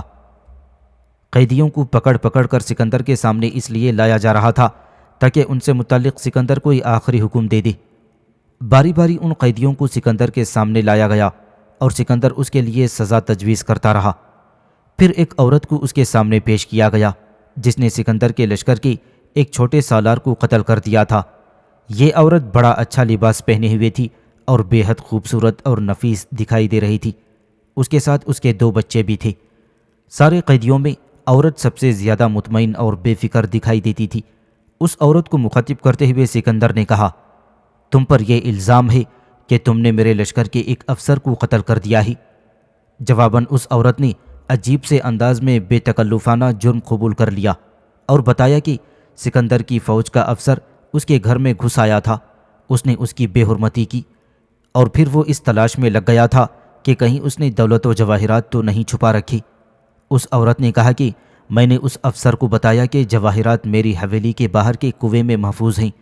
وہ مجھے اپنے ساتھ کنویں کے پاس لے کر پہنچا تو میں نے موقع پا کر اسے دھکا دے دیا۔ وہ کنویں میں گرا تو میں نے سپاہیوں کے پہنچنے سے پہلے اسے پتھر مار مار کر ہلاک کر دیا۔ سکندر اس عورت کی گفتگو سن کر بے حد متاثر ہوا اور اس سے پوچھنے لگا، اے عورت، تو کون ہے؟ اس پر وہ عورت اپنے دونوں بچوں کو اپنے ساتھ لپٹاتی ہوئی بڑے ولولے اور بڑی بے باکی سے پھر کہنے لگی، میں ایک ایسے شخص کی بہن ہوں جو اس شہر میں تمہارے لشکر کے ساتھ جنگ کرنے والے سپاہیوں کا جرنیل تھا، اور میری بدقسمتی یہ ہے کہ وہ اس جنگ میں مارا جا چکا ہے۔ یہاں تک کہنے کے بعد وہ عورت تھوڑی دیر کے لیے رکی، پھر دوبارہ سکندر کو مخاطب کرتے ہوئے کہنے لگی، اب میرے پاس مزید کچھ کہنے کے لیے الفاظ نہیں ہیں، لہٰذا میں تمہاری طرف سے اپنے لیے موت کا حکم سننے کے لیے تیار ہوں۔ اس عورت کی گفتگو سے سکندر ایسا متاثر ہوا کہ اس نے نہ صرف اس عورت کو معاف کر دیا بلکہ باقی جتنے قیدی بچے تھے ان سب کو اس نے رہا کر دیا، اور جن قیدیوں سے متعلق اس نے پہلے فیصلے جاری کیے تھے وہ فیصلے بھی اس نے واپس لیتے ہوئے سب لوگوں کو اپنے اپنے گھروں کی طرف جانے کی اجازت دے دی۔ اس کے بعد سکندر کے سامنے یہ سوال پیش کیا گیا کہ شہر کو اس کی حالت پر چھوڑ دیا جائے تاکہ وہ آہستہ آہستہ اپنے زخموں کے اندمال کی تدبیر کر سکیں، یا یہ کہ اسے مکمل طور پر تباہ کر دیا جائے تاکہ اس کے رہنے والے آنے والے دور میں سکندر یا مقدونیہ کے خلاف کوئی بغاوت نہ کر سکیں۔ لیکن سکندر نے سوچ بچار کے بعد یہ فیصلہ کیا کہ جو شہر کی عمارتیں تباہ ہو چکی ہیں انہیں ان کے حال پر چھوڑ دیا جائے، اور جو عمارتیں کھڑی ہیں انہیں چھیڑا نہ جائے بلکہ وہاں کے باشندوں کو رہنے کی اجازت دی جائے۔ اس طرح سکندر نے اپنے لشکر کے ساتھ چند روز تک تھیبیس شہر سے باہر قیام کیا۔ اس کے بعد وہ اپنے لشکر کے ساتھ اپنے مرکزی شہر پیلا کی طرف کوچ کر گیا تھا۔ اپنے مرکزی شہر میں اس نے چند روز آرام کیا۔ اس دوران اس نے بہت بڑا بحری بیڑا تیار کیا۔ پھر ایک عظیم لشکر لے کر وہ نکلا، اور اس کا ارادہ تھا کہ وہ ایشیا پر حملہ آور ہو کر دور تک فتوحات کا سلسلہ جاری رکھے گا۔ اس مقصد کے لیے وہ یہ ارادہ کر چکا تھا کہ اپنے بحری بیڑے کے ساتھ مقدونیہ سے روانہ ہونے کے بعد قدیم اور پرانے شہر ٹرائی کی طرف جائے گا، اور وہاں پر اپنی پوزیشن مستحکم کرنے کے بعد ایشیا کے اندرونی حصوں کی طرف بڑھے گا۔ یہی مقصد لے کر سکندر مقدونیہ سے ایشیا کے ساحل کی طرف اپنے لشکر کے ساتھ کوچ کر گیا تھا۔ ایک روز جب کہ درخشاں ایام کی یادوں کی طرح احمرین کرنیں بکھرتی صبح نمودار ہوئی تھی، عارب اور نبیتا عزازیل کے ساتھ قدیم اور اساطیری شہر ٹرائی کی کھوئی کھوئی الجھی الجھی ویرانیوں اور امید و آرام سے آگاہ کھنڈرات اور تمام مد و جزر سے واقف سنسانیوں میں چپ اور خاموش کھڑے ہوئے تھے۔ یوں لگتا تھا جیسے وہ تینوں ٹرائے شہر کو ان پرانے دیو مالاؤں کے مندر میں کھڑے ہو کر کسی کا بڑی بےتابی اور بے چینی سے انتظار کر رہے ہوں۔ پھر تھوڑی دیر کے بعد کیتم وہاں نمودار ہوئی اور اسے دیکھتے ہی عزازیل کے چہرے پر کچھ رونق اور کچھ طمانینت بکھر گئی تھی۔ پھر اس نے کیتم کو مخاطب کر کے پوچھا، اے کیتم، تم یوناف اور بیوسا کے متعلق کیا خبر لے کر آئی ہو؟ کیتم عزازیل کے قریب ہوئی اور انتہائی دکھ میں کہنے لگی، اے میرے آقا، ہمارے پاس سے بھاگنے کے بعد یوناف اور بیوسا دونوں میاں بیوی کچھ عرصے گمنامی کی زندگی بسر کرتے رہی۔ اب وہ مقدونیہ کے حکمران سکندر کے لشکر میں شامل ہو چکے ہیں، اور اب سکندر اپنے لشکر کے ساتھ سمندر میں اپنے بحری بیڑے کے ساتھ سفر کرتا ہوا ٹرائے شہر کی طرف آ رہا ہے۔ اس کا ارادہ ہے کہ وہ ایشیا کے اندر دور دور تک فتوحات حاصل کرے گا۔ یہاں تک کہنے کے بعد کیتم جب خاموش ہوئی تو عارب شدید کینہ اور تعصب و دشمنی سے بھرے ہوئے لہجے میں بولا اور کہنے لگا، اے میرے آقا، ہماری تدبیر اور ہمارے مکر و فریب کے جال سے نکل کر یوناف اور بیوسا بھاگنے میں کامیاب ہو گئے ہیں، تو اس سے میرا من سنسان اور اجاڑ ہو کر رہ گیا ہے۔ اب وہ پھر انسانی عظمت کے گیت گاتے اور جشن کامرانی منانے کے لیے اپنی اندھی سرگرمیوں کو جاری رکھیں گے اور مسرت بھری فضاؤں میں اپنی عزت بڑھانے کا کام جاری رکھیں گے۔ کاش ہم ان سے انتقام لے سکتے اور کاش ہم انہیں اپنی تجویز کے مطابق اسیر اور قیدی بنا کر رکھ سکتے۔ یہاں تک کہنے کے بعد عارب خاموش ہو گیا تھا۔ عارب کی گفتگو سن کر عزازیل کے چہرے پر عداوت و رقابت، رشک و حسد، آتش مزاجی اور فسادات قلبی، حیوانی جبلت اور خونخواری و درندگی چھا گئی تھی۔ پھر وہ بولا اور کہنے لگا، سنو میرے ساتھیوں، ہم سب خوشی میں ہوں یا غم میں، ہم ایک ہیں۔ میں تم سے وعدہ کرتا ہوں کہ عنقریب میں یوناف اور بیوسا کے دل کے دروازوں پر سیاہ رات کی دستک دوں گا اور ان کی ساری خوشیوں کو اداس دعاؤں اور اندھے خوابوں میں تبدیل کر کے رکھوں گا۔ میں ان دونوں کے لیے ایک بلائے بد ثابت ہوں گا اور ان پر ایسا نزول و ورود کروں گا کہ ان کی ساری ایک جہتی اور اتفاق کا خاتمہ کرتے ہوئے ان دونوں کی حالت نزا کے دوروں کے شکار اعصابی مریض جیسی بنا کر رکھ دوں گا۔ اور سنو میرے ساتھیوں، تم تینوں ٹرائے کے کھنڈرات میں یوناف اور بیوسا پر کڑی نگاہ رکھو، اور جب تم دیکھو کہ تم ان دونوں پر ضرب لگا سکتے ہو تو ان پر حملہ آور ہوتے ہوئے کبھی نہ چوکنا۔ اتنی دیر تک میں مشرق کی طرف جاتا ہوں اور کسی بڑی قوت کو سکندر کے خلاف حرکت میں لاتا ہوں تاکہ وہ طاقت سکندر کو ٹرائے شہر سے باہر مار بھگائی، اور اگر کوئی جنگ ہوتی ہے اور اس میں سکندر کو شکست ہوتی ہے تو اس میں میری خوشی کا پہلو نکلے گا، اس لیے کہ سکندر کی شکست یوناف کی شکست ہوگی، اس لیے کہ یوناف اس کے مشیر کی حیثیت سے کام کر رہا ہے۔ اس کے ساتھ ہی عزازیل اپنی سری قوتوں کو حرکت میں لایا اور وہ وہاں سے غائب ہو گیا تھا۔ سکندر کے مشرق کی طرف حملہ آور ہونے تک ایران میں بھی ایک انقلاب اور تبدیلی رونما ہو چکی تھی۔ کوروش جس وقت زندہ تھا اس وقت وہ ایک لحاظ سے پورے ایران اور اس کے نواحی علاقوں کا حکمران تھا، لیکن اس کی موت کے بعد عملی طور پر ایران دو حصوں میں تقسیم ہوا۔ شمالی حصے پر گشتہ شب بادشاہ پھر بن گیا تھا جس کا مرکزی شہر بلخ تھا، جبکہ جنوبی حصے اور کوروش کے دوسرے فتح کیے ہوئے علاقوں پر کوروش کا بیٹا کمبوجیا بادشاہ اور حکمران رہا۔ گشتہ شب سے پہلے عموماً ترکستان اور ایران کے درمیان جنگیں ہوا کرتی تھیں، لیکن گشتہ شب سے پہلے افراسیاب کے دور میں یہ جنگیں اور نزاع کا سلسلہ ختم ہو گیا تھا اور ترک اور ایرانی باہم شیر و شکر ہو کر زندگی بسر کرنے لگے تھے۔ لیکن گشتہ شب نے زرتشت پر ایمان لانے کے بعد اس کا دین قبول کر لیا تھا، لہذا اس دین کے پھیلاؤ اور اس کی تشکیل کے لیے گشتہ شب نے تبلیغ کا کام شروع کر دیا، اور ترکستان کے بادشاہ ارجاسب کو اس نے ایک خط لکھا اور اپنا دین اسے قبول کرنے کی دعوت دی۔ ترکستان کے بادشاہ ارجاسب نے نہ صرف یہ کہ گشتہ شب کی اس دعوت کو ٹھکرا دیا بلکہ گشتہ شب کو آبائی دین ترک کر دینے پر ملامت کی، جس کے نتیجے میں ترکستان اور ایران کے مابین پھر ایک بار جنگ و جدل کی تیاری ہونے لگی تھی، اور جب میدان کارزار گرم ہوا تو دونوں طرف سے خون کی ندیاں بہہ گئیں۔ گشتہ شب کا بھائی اور اس کے 4 بیٹے ان جنگوں میں لڑتے لڑتے موت کے گھاٹ اتار دیے گئے۔ آخر گشتہ شب کا بیٹا اسفندیار کام آیا اور اس نے ترکوں کے لشکر پر فیصلے کن حملے کیے، جن کے باعث ان کے پاؤں اکھڑ گئے اور ارجاسب کے لشکر نے راہ فرار اختیار کی۔ پھر اسفندیار نے اپنے لشکر کے ساتھ دریائے آہو تک ترکوں کا تعاقب کیا اور ایک طرح سے اس نے ایران کو حملہ آوروں سے پاک اور محفوظ کر دیا تھا۔ اسفندیار کے ان کارناموں سے ایران کی مملکت میں اسفندیار کو بڑی شہرت اور عزت نصیب ہوئی۔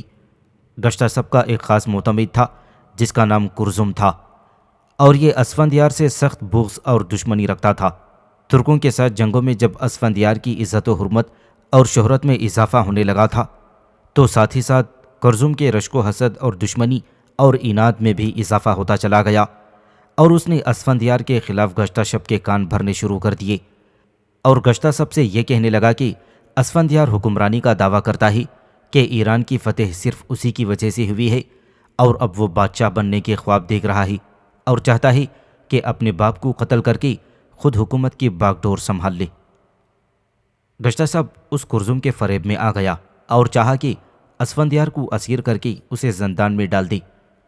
اپنے اس فیصلے پر عمل کرنے کے لیے گشتہ شب نے اپنے دوسرے بیٹے جامہ سب کو بھیجا کہ وہ اسفندیار کو بلا کر اس کے پاس لائی، اور جامہ سب نے اپنے بھائی اسفندیار کو باپ کا پیغام دیا اور اصل صورتحال سے بھی اسے مطلع کر دیا۔ لیکن اسفندیار کا دل چونکہ صاف تھا اور وہ کوئی بد عہدی کا خیال تک بھی نہ رکھتا تھا، اس لیے وہ سیدھا باپ کے پاس چلا گیا۔ گشتہ سب کے دریافت کرنے پر اس نے اپنی بے گناہی کا اظہار کیا، لیکن گشتہ شب کو یقین نہ آیا، اور اسفندیار کو اس نے ایک دور دراز مقام پر پابا زنجیر کر کے قلعے میں قید کر دیا تھا۔ اسفندیار ایران کا وہ واحد جرنیل اور سپہ سالار تھا جس سے ترکستان کا حکمران ارجاسپ خائف تھا۔ جو ہی اسفندیار کی اسیری کی جب اسے خبر ہوئی تو اس نے بلخ پر حملہ آور ہونے کی تیاریاں شروع کر دی تھیں۔ انہی دنوں اتفاق سے ایسا ہوا کہ گشتہ سب سلطنت کے کسی کام کے سلسلے میں سیستان کی طرف چلا گیا تھا، لہذا ارجاسپ نے اس سنہری موقع سے فائدہ اٹھانے کا تہیہ کر لیا۔ اس نے ایک بہت بڑا لشکر تیار کیا اور اس لشکر کو اپنے کوہرام نامی سپہ سالار کی سرکردگی میں دے کر ایران پر حملہ آور ہونے کا حکم دے دیا تھا۔ ترکوں کا سپہ سالار کوہرام آندھی و طوفان کے ساتھ ایران کی سرزمین میں داخل ہوا، اور جو شہر بھی اس کے سامنے آیا اسے اس نے آگ لگا کر خوب لوٹا اور تباہ و برباد کر کے رکھ دیا، یہاں تک کہ وہ مرکزی شہر بلخ پر آ چڑھا۔ شہر پر حملہ کر کے اس نے شہر کو تباہ و برباد کر دیا۔ آتش پرستوں کے 70 معبدوں کو اس نے برباد کرنے کے ساتھ ساتھ ان کے اندر عبادت کرنے والے انگنت لوگوں کو بھی اس نے قتل کروا دیا۔ یوں اس نے آتش پرستوں کے خون سے آتش کدے ٹھنڈے کر کے رکھ دیے تھے۔ ایران کے خزانوں کو اس نے خوب لوٹا اور سمیٹا، یہاں تک کہ بلخ کا شاہی محل اور اس کے خزانے بھی کوہرام کے دست برد سے نہ بچ سکے، یہاں تک کہ گشتہ سب کی 2 بیٹیاں یعنی ہمامی اور با آفرید کو بھی اس نے قید کر لیا تھا اور انہیں قیدی بنا کر ترکستان بھیج دیا۔ اس کے علاوہ اس نے سلطنت کے بڑے بڑے اراکین کو بھی موت کے گھاٹ اتار کر رکھ دیا تھا۔ سیستان میں گشتہ سب کو جب خبر ہوئی کہ بلخ اور شاہی خاندان پر ارجاسپ کے سپہ سالار کوہرام کے ہاتھوں کیا گزری تو اسے بلخ چھوڑنے کا انتہائی رنج ہوا۔ آخر میں وہ اپنے لشکر کو لے کر جو اس کے ساتھ تھا واپس لوٹا۔ ابھی وہ بلخ کی حدود میں ہی پہنچا تھا کہ اسے ارجاسپ کے سپہ سالار کوہرام کے لشکر کا سامنا کرنا پڑا۔ دونوں لشکروں کے درمیان ہولناک جنگ ہوئی جو 3 دن تک جاری رہی۔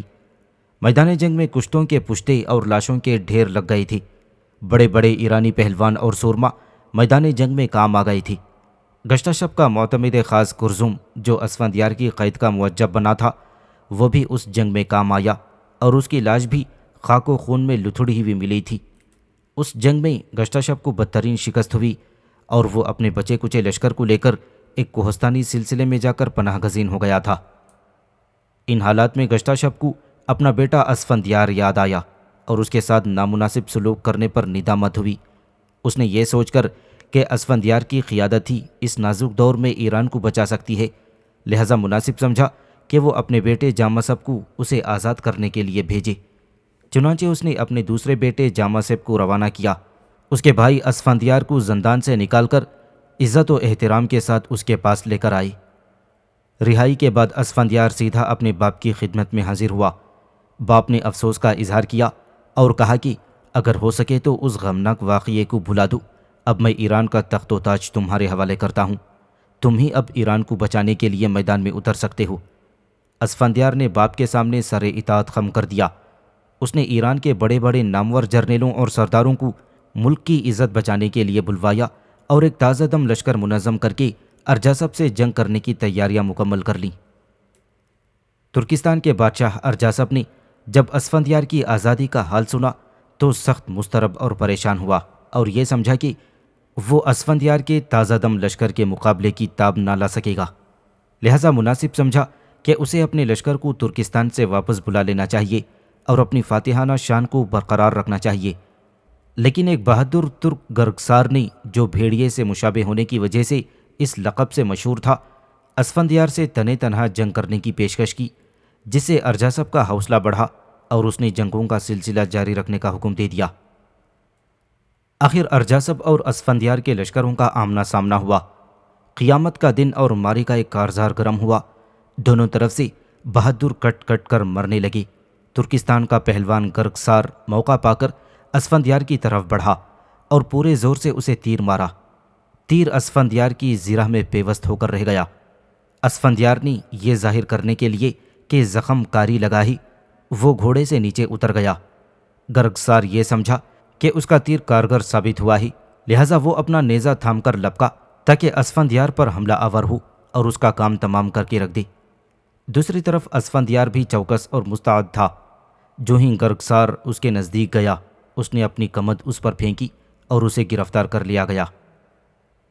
اس جنگ میں ارجاسب نے ہرچند یہ کہ بڑی بہادری سے مقابلہ کیا تھا، لیکن اس کا بس نہ چلا کہ گرگسار کے گرفتار ہونے پر ترکستانی لشکر میں بھگدڑ مچ گئی۔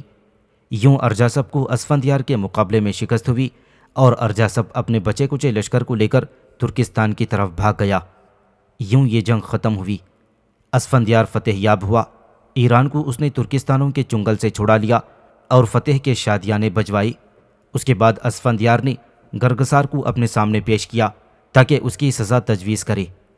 قبل اس کے کہ اسفندیار گرگسار سے متعلق کوئی فیصلہ کرتا، گرگسار نے بڑی عاجزی اور بڑی انکساری سے اسفندیار کو مخاطب کرتے ہوئے کہا، اگر میری جان بخشی ہو جائے تو میں تمہیں اس قلعے کا پتہ بتا سکتا ہوں، بلکہ وہاں تک تمہاری رہنمائی بھی کر سکتا ہوں جس میں تمہاری دونوں بہنیں یعنی ہمامی اور بآفرید کو قید کیا گیا ہے، اور وہ قلعہ چونکہ ناقابل تسخیر سمجھا جاتا ہے اس لیے اس کا نام روئین دز رکھا گیا ہے، اور میری مدد اور میری رہنمائی کے بغیر تم اس قلعے تک پہنچنے میں کامیاب نہیں ہو سکتے، اور یہ قلعہ ترکستان میں ایسی جگہ واقع ہے جو دور افتادہ ہونے کے ساتھ ساتھ ناقابل عبور حصوں میں بھی واقع ہے۔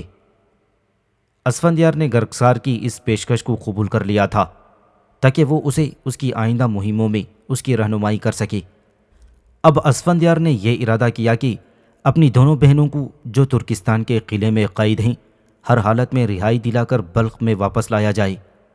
اس مہم میں بھی اسفندیار کو رستم کی طرح 7 منزلیں طے کرنی پڑی تھیں جو ہفت خوان اسفندیار کے نام سے مشہور ہیں۔ جس طرح یونانیوں میں ہرکیولیس کی مہموں کو شہرت ملی اور پھر جس طرح ایرانیوں میں سے پہلے رستم کی 7 مہموں کو خوب شہرت اور عزت نصیب ہوئی، ایسے ہی چونکہ ایرانی ادب میں اسفندیار کے ان 7 مشنز کو بھی بڑی اہمیت اور بڑی شہرت نصیب ہوئی تھی، لہٰذا پڑھنے والوں کی دلچسپی کے لیے اسفندیار کی ان مہموں کو یہاں اختصار کے ساتھ ذکر کیا جاتا ہے۔ ہفت خوان اسفندیار کی داستان اتنی عجیب ہے کہ عقل اسے تسلیم اور باور نہیں کر سکتی، لیکن اسے بڑی شہرت حاصل رہی ہے اور تذکرہ نویس تواتر سے اسے نقل کرتے چلے آئے ہیں۔ اپنی اس مہم کو کامیاب کرنے کے لیے اسفندیار نے حکم دیا کہ مختلف علاقوں کے سپاہی جمع کیے جائیں اور پھر ان سب کو اس کی نظر سے گزارا جائے۔ چنانچہ پورے لشکر سے اسفندیار نے 12,000 سورماؤں کا انتخاب کیا تھا، اور زیادہ سفر اور اسلحہ فراہم کرنے کے بعد آخر وہ بلخ سے نکلا۔ گرگسار کو رہنمائی کے لیے اپنے ہمراہ لے لیا اور قلعہ روئندس کی طرف روانہ ہوا تاکہ اپنی بہنوں کو قید سے رہائی دلا سکے۔ گرگسار نے روانہ ہوتے وقت اسفندیار کو بتایا کہ قلعہ روئندس تک پہنچنے کے لیے 2 راستے ملتے ہیں۔ ایک راستہ طویل ہے جو شہروں اور دیہاتوں میں سے ہوتا ہوا جاتا ہے، اس راستے میں جانوروں کا چارہ اور سامان رسد بآسانی فراہم ہو سکتا ہے۔ دوسرا راستہ چھوٹا راستہ 7 دن کی مسافت پر طے ہے، لیکن یہ بہت پرخطر ہے۔ اس راستے میں سمرغوں، ساحروں، جادوگروں اور درندوں کا سامنا کرنا پڑے گا۔ اگر تم یہ راستہ طے کر لو تو 7 دن میں دنیا کے مضبوط ترین قلعے روئندز تک پہنچا جا سکتا ہے۔ گرگسار نے یہ بھی بتایا کہ قلعہ روئندز میں 10,000 محافظ ہر وقت رہتے ہیں جو اس قلعے کی حفاظت کرتے رہتے ہیں۔ اسفندیار چونکہ جلد از جلد اس قلعے تک پہنچنا چاہتا تھا، اس لیے گرگسار سے صلاح مشورہ کرنے کے بعد مختصر راستہ اختیار کیا جو 7 دن کی مسافت کے بعد اسے منزل مقصود پر پہنچا سکتا تھا۔ اس سفر کے دوران اسفندیار کو جو اپنی 7 مہم میں پیش آتی ہیں، ایرانی ادب میں ان کا کچھ یوں ذکر ملتا ہے۔ اپنی پہلی مہم میں اسفندیار کا مقابلہ قلعے کی طرف جاتے ہوئے 2 ایسے بھیڑیوں سے ہوا جن کے جسے ہاتھیوں کے سے تھے اور جن کی دہاڑوں سے پورا ویرانہ ہل جاتا تھا۔ اسفندیار نے ان بھیڑیوں کو تحقیق کیا اور پھر اس کی خوشی میں بہت بڑا جشن منایا گیا۔ وسیع دسترخوان بچھائے گئے جن پر ایرانی فوج کے تمام سرداروں اور سپاہیوں نے پرتکلف دعوت کھائی۔ اپنی دوسری مہم میں اسفندیار کو ایک نر اور مادہ شیر سے واسطہ پڑتا ہے جنہوں نے اس راستے کو خطرناک بنا رکھا تھا اور مسافر ان دونوں نر مادہ شیر کی وجہ سے وہاں سے گزرنے سے اعتراض کرتے تھے۔ قلعہ روئندز کی طرف جاتے ہوئے اسفندیار نے ان دونوں نر مادہ شیر کا خاتمہ کرنے کے بعد اپنی دوسری مہم کی تکمیل کی۔ تیسری مہم میں اسفندیار کے سامنے ایک بہت بڑے اژدھے کا بسیرا آتا ہے۔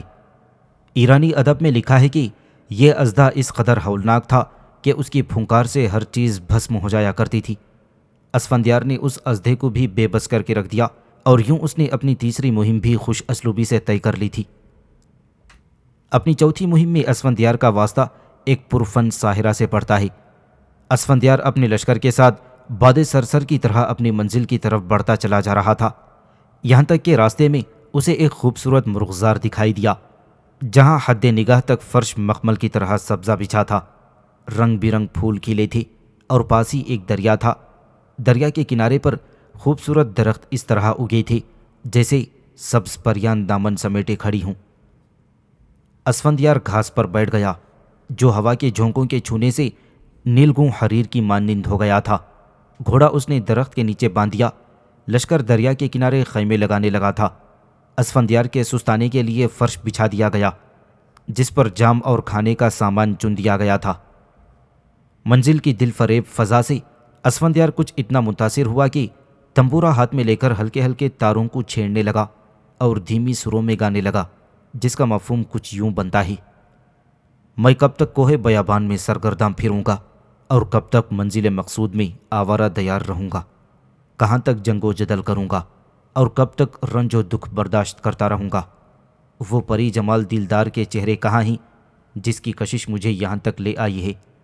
میری آنکھوں کو وہ دوشیزہ جمال منور کرے، کیا یہ ممکن ہے؟ گرگسار نے بھی اسفندیار کے اس گیت کو سن لیا تھا، لہٰذا وہ اسفندیار کو مخاطب کرتے ہوئے کہنے لگا: یہ منظر جو جنت نگاہ بنا ہوا ہے سب فریب نظر ہے۔ جہاں اس وقت ہم بیٹھے ہیں اور خیمزن ہو چکے ہیں، یہ ایک ساحرہ کی مملکت ہے جس کا جادو پورے لشکر کو برباد کر سکتا ہے۔ یہاں ہمیں محتاط رہنے کی ضرورت ہے۔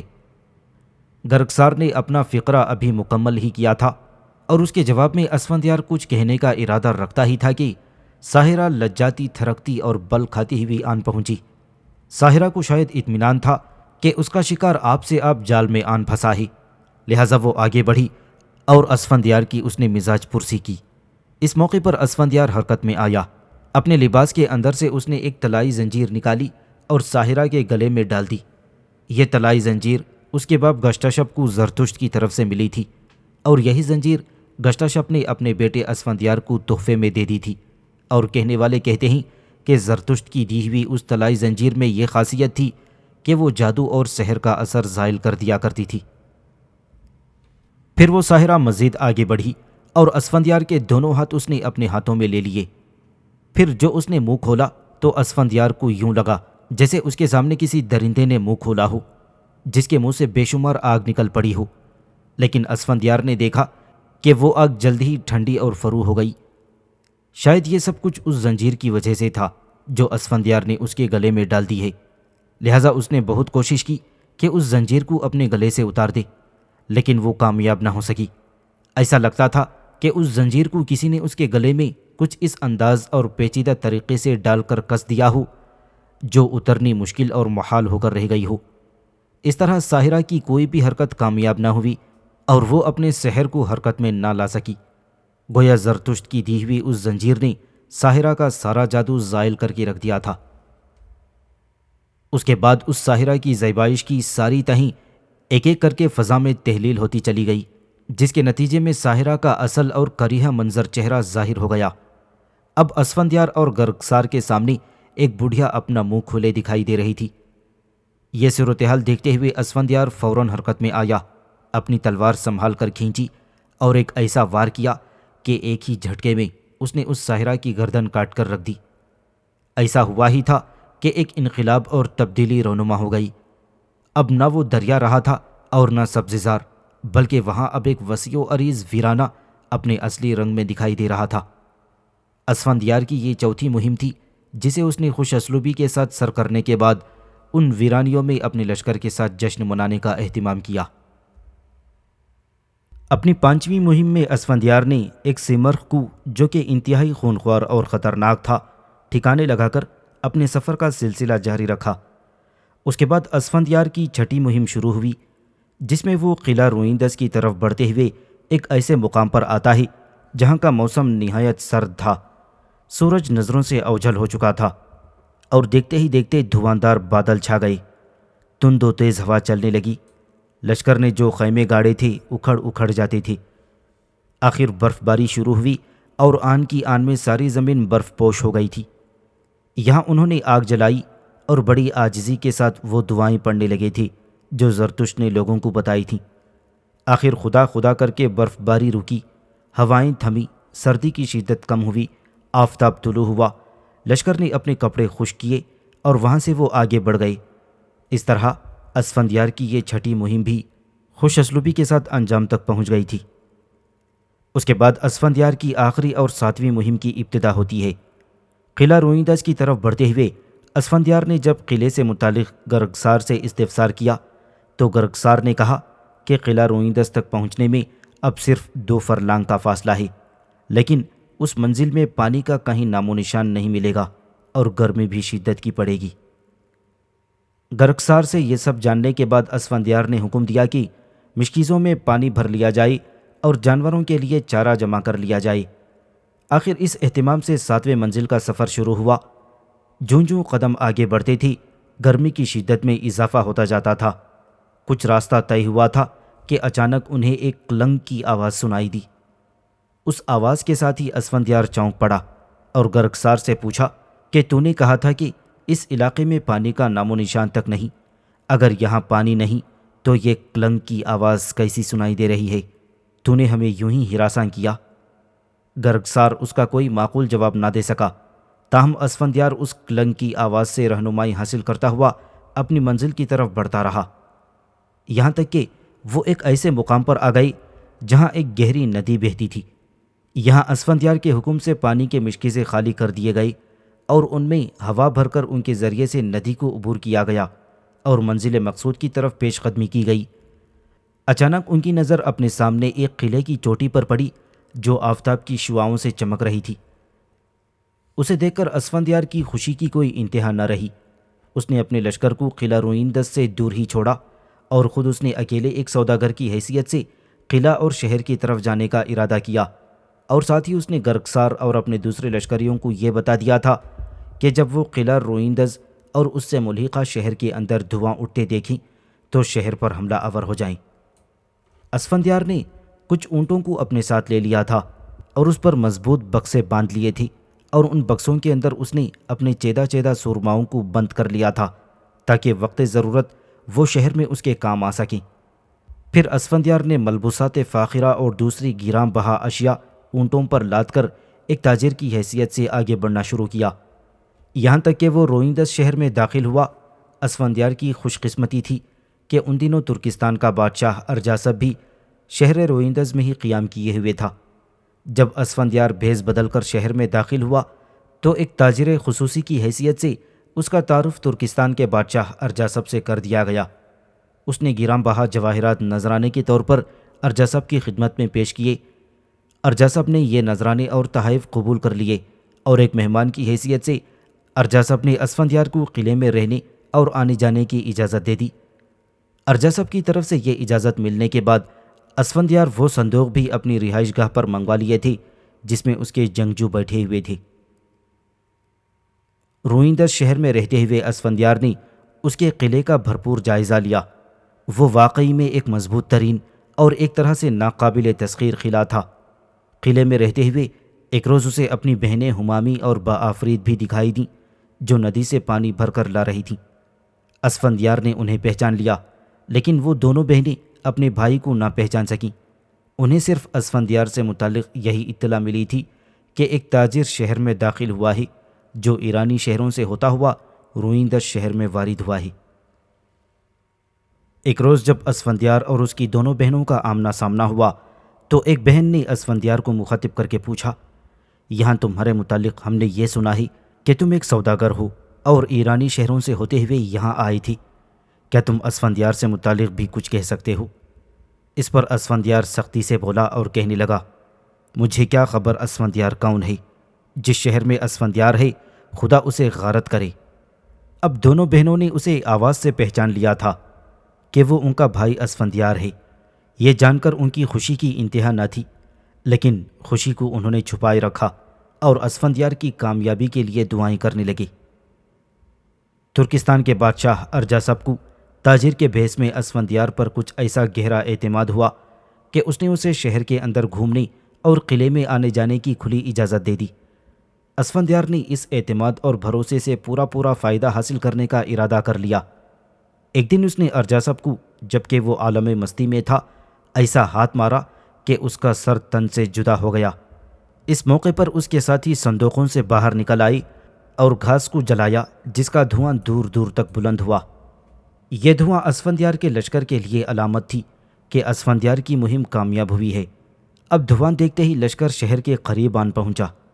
اس دوران اسفندیار اور اس کے ساتھیوں نے قلعے کا دروازہ کھول دیا تھا اور اس کا لشکر شہر میں داخل ہو گیا، اور شہر میں جو ارجاسب کا 10,000 جانبازوں کا لشکر تھا اسے قابو کر کے تہ تیخ کر دیا گیا، اور قلعے پر اسفندیار نے قبضہ کر لیا، اور وہ تمام خزانے اور دفینے جو قلعہ روئندس میں محفوظ چلے آتے تھے اسفندیار کے تصرف میں گئے، اور بچھڑی ہوئی دونوں بہنیں بھی اسفندیار سے مل گئیں۔ اس کے بعد اس نے گرگسار کو ترکستان کا حاکم مقرر کیا، اور وہ خود خزانوں اور اپنی دونوں بہنوں کو لے کر بلخ کی طرف کوچ کر گیا تھا۔